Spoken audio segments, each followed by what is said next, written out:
consolidado que relacionamento pressupõe uma exclusividade. Eu estou dedicada a Thalita está dedicada a mim, a gente é fiel uma à outra. A gente sabe que na prática, muita gente levanta a bandeira de monogamia e trai o tempo todo. Então eu queria entender se no seu entendimento, neomonogamia, a gente coloca, esse sujeito é meu, ele está comigo, mas eu permito que ele beije outra pessoa. É uma forma de controlar o que o outro está entendendo como liberdade. É uma forma de controlar o relacionamento de toda forma. O que isso representa da personalidade da pessoa que se sujeita a esse relacionamento? Isso é insegurança. Isso é o quê? Importância de saber fazer a pergunta, tá vendo? Isso aí. Porque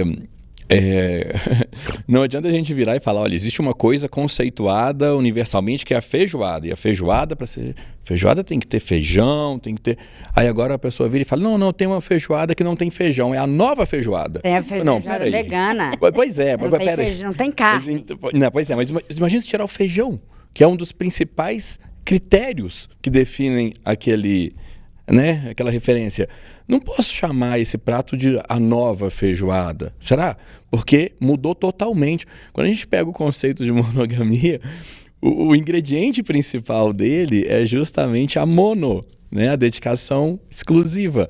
Então, se há uma exceção para esse critério, será que, né, estamos ainda falando da monogamia, mas a personalidade, esse ponto que você citou, ele é o que talvez merece... É o mais curioso, é o que merece mais atenção. Porque nas neurociências ou na neuroterapia, a gente estuda muito o evento anterior. Assim, o que é que causa um comportamento? Em todas as áreas de estudo, normalmente na convivência, as pessoas têm uma tendência a isolar o fato a analisar o fato isolado. A pessoa ficou com outra. O que isso significa? A gente analisa o que aconteceu antes. O que aconteceu que fez essa pessoa tomar essa decisão, ter esse comportamento? Então, aplicando aí ao conceito, o que traz para a personalidade, o que existe em uma pessoa que vê como controle ou descontrole, seja como for, a permissão, a permissibilidade para compartilhar um companheiro, uma companheira e ter isso como um controle ali do processo. E, em paralelo com isso, analisar a etapa anterior para a gente saber que tipo de personalidade, o que pode ter ali, vem a parte curiosa, que é, por que existe a monogamia? Qual que é a função disso? Porque quando a gente para entrar em discussões de maneira geral sobre mudanças, novidades, coisas que tendencialmente mudam na sociedade, existe uma tendência a analisar toda mudança como uma evolução. Mas mudança e evolução são conceitos diferentes. Você tem até o retrocesso como um processo de mudança. Não necessariamente toda mudança é uma evolução. Para ser uma evolução, ela tem que ter critérios que favoreçam que é uma evolução. Nesse caso, a gente olharia o seguinte, olha, cognitivamente, pegar pela neurociência, existe um amadurecimento, uma maturidade importante para as pessoas alcançarem durante a vida adulta. Essa maturidade, ela gera frutos, que é a maturidade de território. Uma criança, quando a gente está crescendo da nossa natureza, a gente nasce sem isso. Isso começa a manifestar muito na mãe, quando a criança está crescendo em contato com a mãe e tudo, mas depois isso se perde um pouco e isso tem que ser construído. O relacionamento é um dos principais lugares onde o adulto constrói esse sentido, essa maturidade de território. Então, por que a monogamia com esses critérios? Se a gente entrasse aqui no detalhe, olha, o que não pode é beijar na boca, não pode ter troca química, não pode ter carinho, não pode ter afeto com outra pessoa, porque senão isso simboliza um desrespeito. Uma quebra do acordo. Um desrespeito aqui comigo, seria uma traição, A Marielle citou aí, depois devemos falar sobre isso, o que é traição e tal. Mas a questão é a seguinte, a pessoa que, pela personalidade, que abre mão disso, eu permito, eu negocio. Como neurocientista, neuroterapeuta, eu me preocupo com o seguinte, aonde é que essa pessoa está praticando a maturidade de território dela? territorialismo dela, porque isso é importante. Um adulto que não tem essa construção de território, seja na família, seja no relacionamento, seja no trabalho, não tem, a falta da maturidade de território gera consequências danosas, gera adoecimento, gera problema. É um outro assunto, mas gera isso.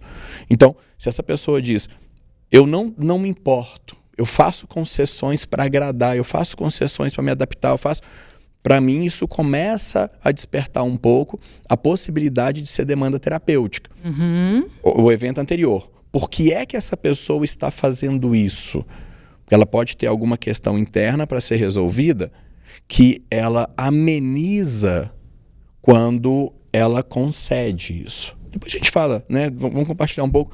Depois eu posso aprofundar um pouco nisso. Que tipo de questões internas fariam uma pessoa conceder, compartilhar um companheiro, uma companheira, sem se importar, sem sentir que o seu território está sendo ferido, invadido? Que tipo de questões?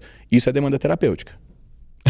Com certeza. Faz sentido? Me ocorre, assim, por exemplo, a pessoa que tem medo de ser traída, que ela Ou então ela tenta quer trair. Ou então ela quer trair. Ou quer trair, sabe? Mas eu pensei nessa possibilidade. A pessoa tem medo de ser traída, ela quer se antecipar à traição, e aí deixa eu permitir que você faça isso, pelo menos eu não fui corno.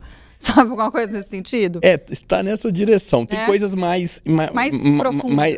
Mais características, assim, mas está nessa direção. As respostas, elas, para esse ponto, ficam nessa direção. A gente vai chegar nelas. Funcionaria para vocês a neomonogamia, meninas? Então, deixa eu contar um relato da minha vida. Lá vem. Nossa, cara, eu tive uma situação de neomonogamia que não tinha esse nome na época, né? Tem mais de 10 anos isso. Eu era noiva. Quer dizer, eu tinha um relacionamento nuclear, né? E aí a gente decidiu abrir, assim, mas nós fizemos um acordo. Enfim, eu não vou entrar em detalhes da coisa toda, que deu errado. Mas eu queria, assim, compartilhar algumas coisas que eu entendi nessa minha experiência. E conversar também, ver se a gente concorda, ver se vocês entendem o que passa na minha cabeça hoje em relação a isso. Quando eu passei por isso, era meio um hype. A galera estava começando a discutir essa coisa de relacionamento aberto, de poliamor, de paraná.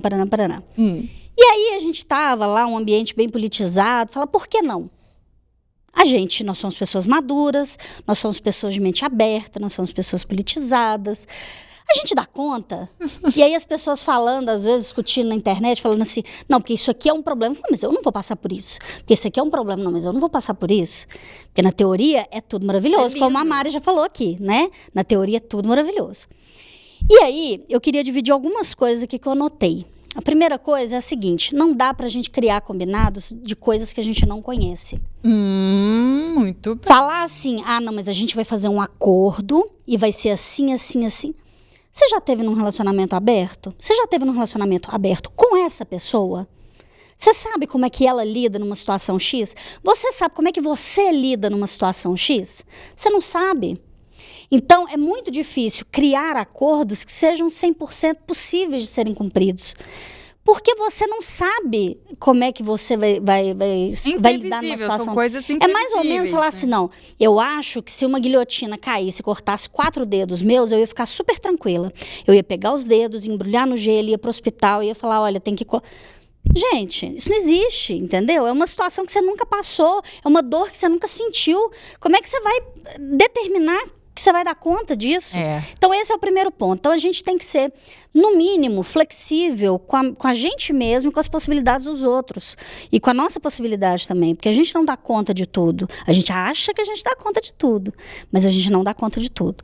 Segunda coisa, é muito difícil brigar com tesão. Como assim? Tá. Não, é impossível.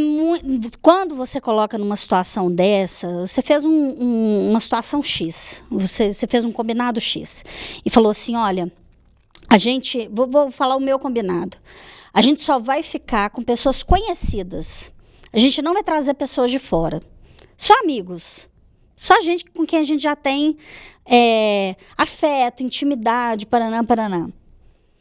Mas por quê? Desculpa a pergunta, Porque na minha cabeça fazia sentido que eu não tenho ciúme daquelas pessoas, porque eu já gosto daquelas pessoas, eu já confio naquelas pessoas. Confiança, sabia. Entendeu? Que é o lance da confiança. Aí, Só que você está numa situação, você está numa festa com pessoas conhecidas e pessoas desconhecidas.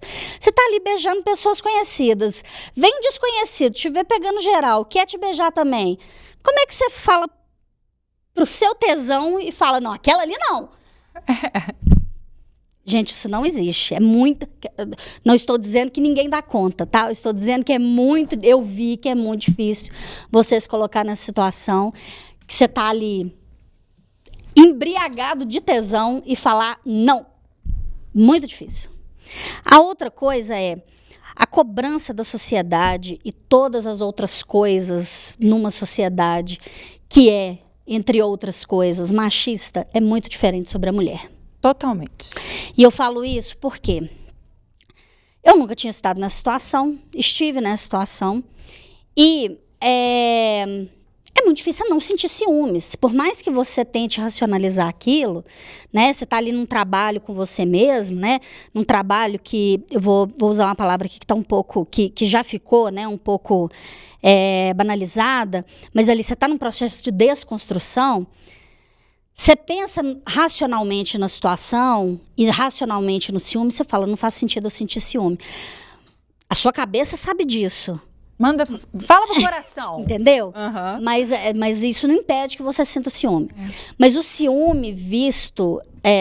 mas a sociedade vê o ciúme do homem por outro prisma.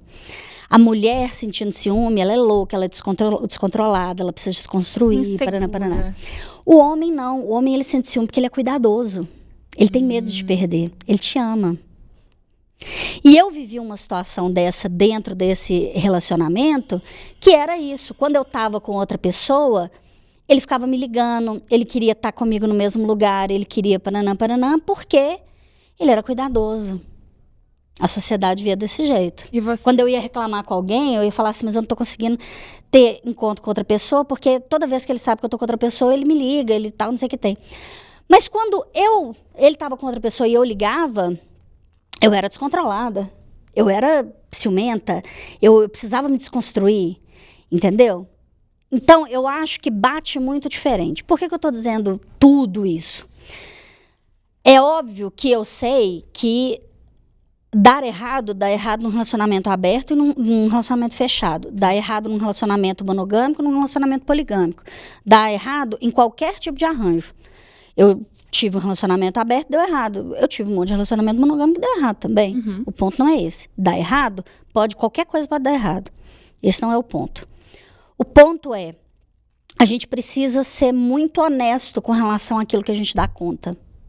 Perfeito. E a Mari estava até falando, né, na hora que estava passando o Povo Fala, que do último rapaz que falou, né, que ama o Cristiano, beijo Cristiano, que ele falou que para ficar comigo tem que ser nesse modelo. Do jeito que eu quero, mas do jeito que eu quero. Respeitando os dois. É do meu jeito. Mas eu acho que Mas eu tenho uma interpretação diferente disso. Eu também tenho. Eu penso que é o seguinte, o relacionamento, ele tem que ser bom para quem está dentro dele. Se é bom para um e não é bom para o outro, então ele não é bom para ninguém. Eu acho que é isso. Então, quando eu falo da gente ser honesto com relação às nossas possibilidades, é falar o seguinte, eu não dou conta. Eu já estive nessa situação, eu sei que eu não dou conta.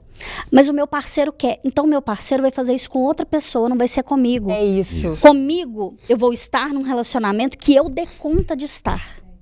Se o Cristiano não quiser ficar naquele relacionamento que ele quer, se ele quiser se envolver com outra pessoa, tudo bem, mas ele vai procurar uma outra pessoa para ele ter um relacionamento. Porque para mim não funciona dessa forma. Entendeu? Então acho que esse é que então isso aqui é o que eu queria dizer.